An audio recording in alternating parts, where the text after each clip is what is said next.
In this video, I'll be demonstrating how to properly remove the headband and or conventional over-the-ear mounts off your PTH-V1 or V2 headset. You'll need the Allen key that comes with the PTH headset, and to get started, you'll need to make sure the cable is removed from the headband like so. Then you'll select either of the two screws on each ear cup to remove.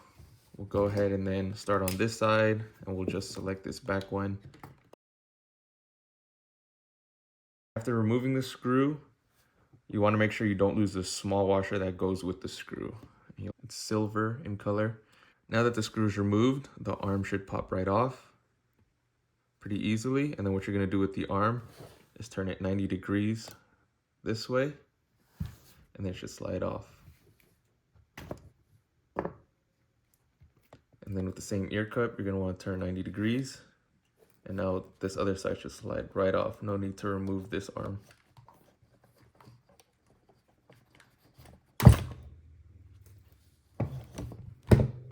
Now we're going to do the same to the other side.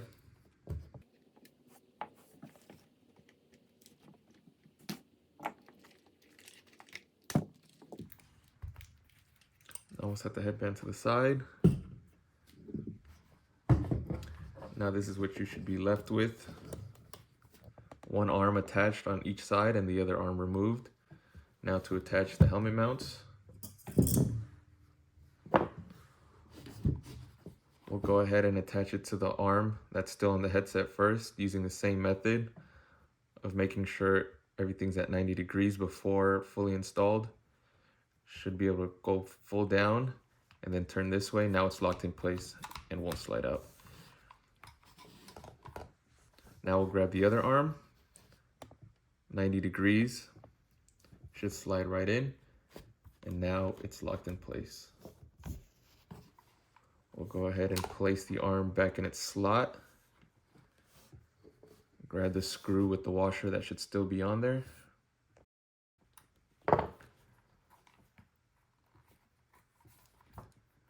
Should be on there good, and you just do the same to the other side, and that's pretty much it.